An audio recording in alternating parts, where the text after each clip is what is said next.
Did you know that in the late 19th century, tens of thousands of women were locked away in asylums, not because they were dangerous, but because society deemed them too emotional, too outspoken, or even guilty of reading too many novels? Imagine a world where simply disagreeing with your husband could earn you a lifetime behind barred windows. It sounds unbelievable, but it was real, and it happened not centuries ago, but just a little over 100 years in the past. Every creaking corridor of these asylums carried secrets, stories of women whose voices were silenced, whose lives became shadows of their former selves.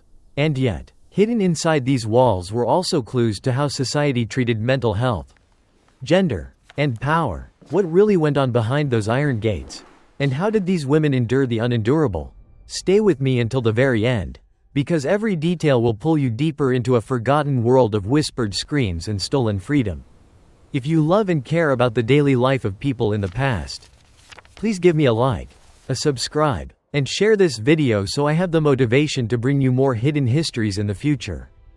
In the late Victorian era, records suggest that nearly 100,000 women across America and Europe found themselves locked away in asylums.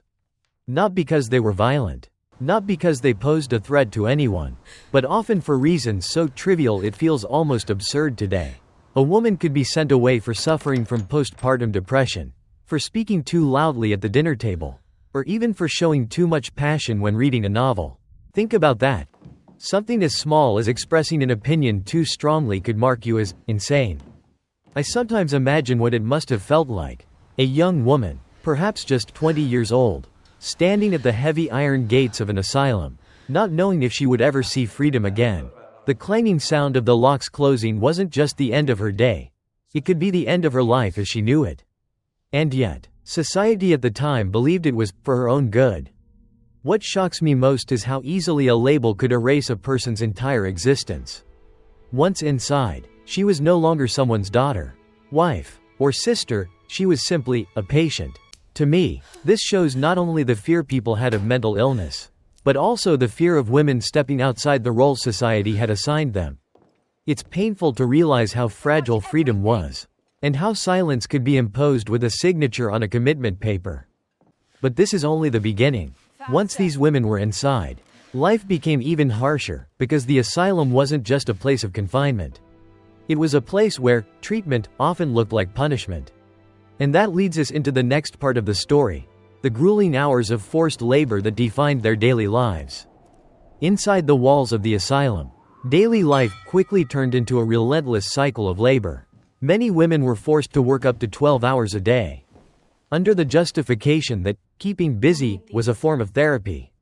The idea was that scrubbing floors, washing endless piles of laundry, or preparing meals for hundreds of patients would somehow restore their minds. But if you pause to think about it, was this really treatment, or simply exploitation hidden behind the word cure? Imagine waking up at dawn to the cold clang of a bell, being handed a bucket and a stiff brush, and told to scrub the same stone corridor until your hands cracked and bled. For some women, this became their new identity, not a patient, not even a person, but a worker fueling the institution itself. And the cruel irony is that the hospital benefited greatly, free labor that kept the asylum running smoothly while the women lost both their dignity and their health. Personally, I find this part of the story haunting. It reminds me of how easily suffering can be disguised as discipline. It's unsettling to think that someone could claim to be healing you while draining every ounce of your strength. Yet, at the same time, I can't help but admire the resilience it must have taken to endure. Perhaps some of these women clung to small acts of defiance, singing softly while scrubbing, or carving initials into wooden handles, tiny ways of saying, "I am still here." And as harsh as the labor was, it wasn't even the most terrifying part. What came next were the so-called treatments, procedures that blurred the line between medicine and torture. That is where our story now turns, to the chilling world of Victorian shock therapies. If the endless labor was exhausting, the treatments were far more terrifying. In Victorian asylums, 3 kinds of shock therapies were commonly used, each one dressed up as medicine but, in truth, closer to punishment. The first was the cold bath. Women were submerged in freezing water for hours, their bodies shivering uncontrollably, while doctors claimed it would calm their nerves. I can almost feel the sting just imagining it. The way your breath catches when you step into icy water. Except here, you weren't allowed to get out. Then came the infamous rotating chair. Picture being strapped into a wooden seat, spun around at dizzying speeds until you vomited or passed out. The belief was that this violent spinning would reset the brain. But all it really did was leave women weak, nauseous, and humiliated. Can you imagine the fear of being tied down, knowing you had no control over when it would stop? And finally, toward the end of the 19th century, came primitive forms of electric shock. Crude devices sent jolts of electricity through the body, an attempt to jolt the mind back into balance. Today we know how dangerous this was, but back then, it was accepted as science. To me, what's most heartbreaking is that these women were not only suffering, they were being experimented on. Their pain turned into data for doctors searching blindly for answers. What strikes me personally is how these treatments reveal a deeper truth. Society was less interested in healing than in silencing. It wasn't about curing a mind in distress. It was about breaking a spirit that refused to fit the mold. And yet, even in the midst of such cruelty, some women managed to leave behind a trace of their voices. Letters, diaries, and secret notes slipped past the guards. Those fragile words are what we'll explore next, the desperate cries for help that almost no one heard. Among the most haunting remnants of life inside the asylum are the letters, fragile pieces of paper where women poured out their desperation. Many of these letters never reached the outside world. Doctors and attendants often intercepted them, fearing that the truth, if revealed, would damage the institution's reputation. But a few survived, tucked into hidden corners of books, or passed secretly to sympathetic staff. One letter I came across in my research was written by a woman who described the silence of the asylum as more painful than the treatments themselves. She begged her family not to forget her, writing, "Each day I feel myself fading, not from illness, but from being unseen. I can't read those words without pausing. Imagine being locked away, knowing your voice may never be heard. And the only way to fight back is to scratch ink onto paper that might never leave the building." I sometimes wonder how many more stories were lost. How many women wrote their truths only to have them torn up, burned, or dismissed as ramblings of the insane.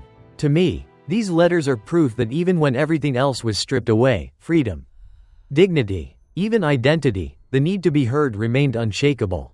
It's such a deeply human impulse. To say, I exist, I matter. And it was those hidden voices that eventually reached sympathetic ears. When journalists and reformers began uncovering the reality inside these institutions, society could no longer look away. This brings us to the next turning point, the rise of reform movements that began to challenge the darkness of the asylums. Slowly but surely, the silence inside those walls began to crack. By the late 19th century, 5 key reform movements rose up, demanding that society listen. The first came from investigative journalists. Perhaps the most famous was Nellie Bly, who in 1887 disguised herself as a patient and spent 10 days inside New York's Blackwell's Island Asylum. Her reporting shocked the nation, revealing horrors the public could no longer deny. The second wave came from early feminists, who argued that locking women away for simply being difficult was nothing short of oppression. To them, the asylum was not a hospital, it was another form of prison. Then came the voices of doctors and reform-minded psychiatrists, the third movement, who began to challenge cruel treatments and called for more humane approaches. They weren't perfect, but at least they questioned the system instead of blindly enforcing it. The fourth group was religious organizations and charities that pushed for better living conditions, donating funds and volunteers to ease the suffering inside. And finally, the fifth movement was the legal reformers, lawyers and politicians who slowly introduced laws to regulate asylums, giving patients, especially women, a small measure of protection that had been unthinkable just decades before. For me, what's most inspiring is not just the reforms themselves, but the bravery of individuals who refused to stay silent. A journalist risking her life, a woman raising her voice in court, a doctor daring to speak against his colleagues. Each act, however small, built momentum. It shows us that change often begins not with grand revolutions, but with ordinary people saying, enough. And those small sparks of courage would eventually ignite into a broader lesson for all of us today. Which brings us to the final part of this story. what these forgotten women leave behind as a legacy, and what we can learn about human rights from their suffering. Looking back, the asylums of the 19th century feel like a kind of living hell. Women were silenced, stripped of freedom, and subjected to treatments that today we recognize as cruel. And yet, out of that darkness came a lesson that still matters. Human rights are not a luxury, they are a necessity. The suffering of those women became one of the sparks that pushed society to question authority, to demand compassion in medicine, and to recognize that dignity should never be negotiable. For me, the most powerful takeaway is that silence is dangerous. When voices are ignored, abuse flourishes, but when even a single person dares to speak up, through a hidden letter, a bold article, or a reform campaign, change becomes possible. I think that's why these stories still touch us so deeply. They remind us that progress is fragile, but also that every step toward justice, no matter how small, matters. And perhaps the hardest question is this: if you had lived back then, would you have been brave enough to resist? Or would fear have kept you silent? It's a question I ask myself, and I invite you to reflect on it too. The legacy of those forgotten women is not just about pain, it's about resilience, and the way their suffering paved the road toward greater awareness of human rights. We owe it to them not to look away, but to listen, to remember, and to keep building a world where no one is ever locked away for simply being themselves. If you found this story meaningful, if you care about uncovering the hidden daily lives of people in the past, please give me a like, a subscribe, and share this video. Your support is what keeps me going and helps bring these forgotten voices back to life. And stay tuned, because the next story may surprise you even more.